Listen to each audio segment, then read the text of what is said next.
The political landscape is changing every day, every minute, and this is where we keep you in the loop. You're watching Newsline.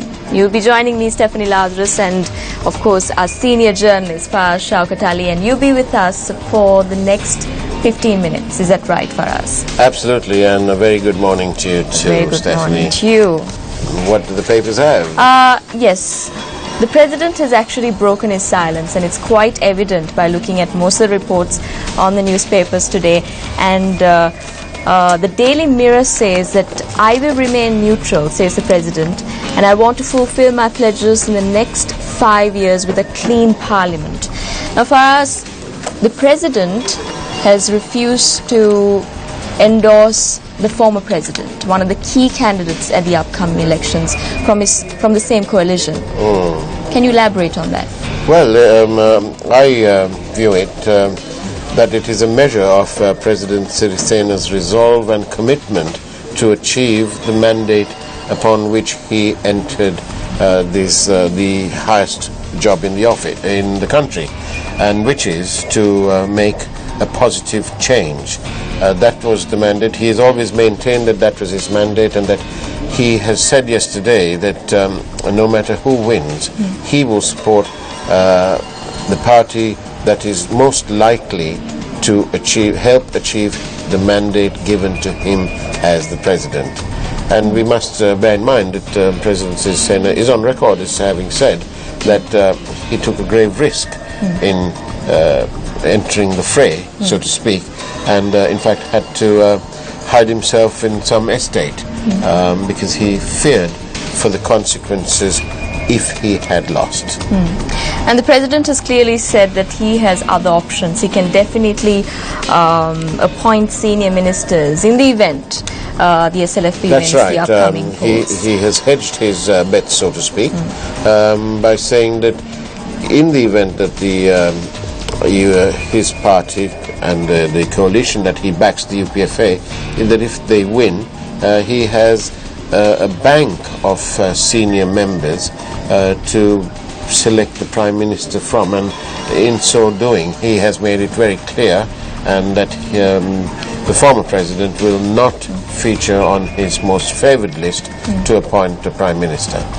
And speaking about the President's statement, I think we've got Mr. Ashok Gunawardena, the civil society activist, and he's one of those who helped write the 19th Amendment to the Constitution. We have him on the phone. Good morning, Mr. Ashoka. Good morning. Thank you for being with us. Mr. Ashoka, what do you make of the presidential statement that he will remain neutral and he will not support any party, and that he's not committed to the Rajapaksa candidacy? Well, actually, the President's statement is simple and clear. So he clearly explained the difficulties he faced during the last 6 months in fulfilling his promises and achieving his target. So, as he clearly pointed out, from the UPFA side, they could not understand. They were defeated, and they need to have a new formula to address the new issues and to come up with at least to rebrand their front and come up with some new innovative solutions. So to that extent, I think it's clear that President has clearly indicated that they have failed to achieve that, and therefore we need to wait and see what will happen next, because President clearly explained that he did not get the support of both parties in fulfilling the 100 days program, where he clearly pointed out the electoral reforms, the Information Act and the Audit Act. All those things did not happen. That's not due to failure of the UPFA, but he indicated that it's due to failure of the Prime Minister or the UNP. So he does not believe that both parties, both leaders are not in line with the mandate given to him by the people. So in this case, we have to wait and see how the two parties will respond to this. And if they panic, then they will lose more votes. So from the UPFA side, if they need to understand the message of the president, then they clearly need to understand that and make certain changes. So we have to wait and see during the next 2 weeks what will happen, how they will respond to it, whether they will respond to it positively and make certain drastic changes, or whether they will panic and then they will lose more votes. Okay, thank you. Thank you, Mr. Abegunawardhan. Thank you for joining us on Newsline. Faraz, I also need to speak a little bit about how the president has touched upon the bond scam as well, where he says that he had in fact suggested the Prime Minister saying that the central bank governor should step down. Can you elaborate on that? Now, what made the Prime Minister ignore a suggestion of the President? How can that well, this is the beautiful thing about power and democracy. The President has within his remit the ability to terminate the services of the Governor of the Central Bank. However, instead of acting in that sort of heavy-handed way, he has given that opportunity, he's passed it on to the man in charge of the day-to-day running of the affairs of this country, the Prime Minister. It's a pity then that the Prime Minister didn't take decisive action and instead chose another route. But Faraz, the Prime Minister had in fact appointed a 3-member committee and he got a report released as well.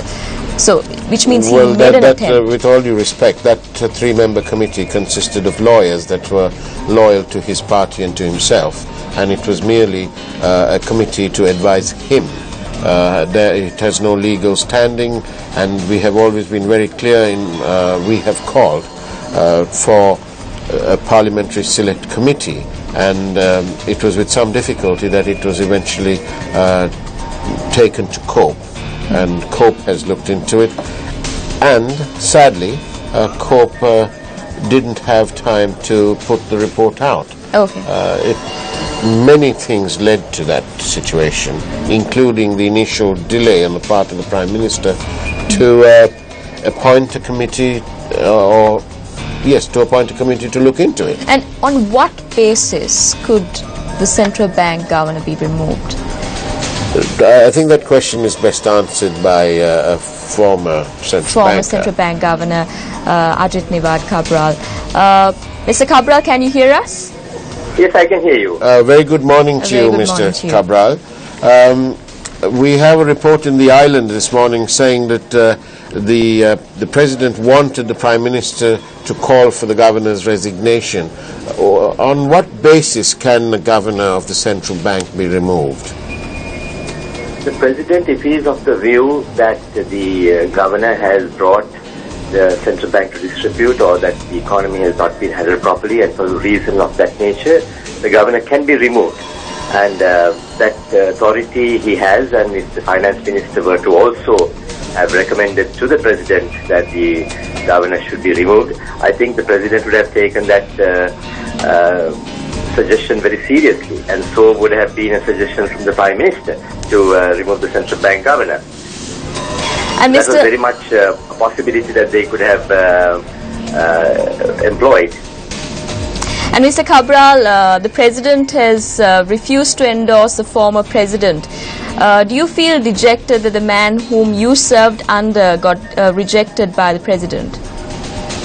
Not really. I think the position of the current President was always that he was quite against the former President, and the actions of the last 6 months would have been quite obvious that he was not in favor.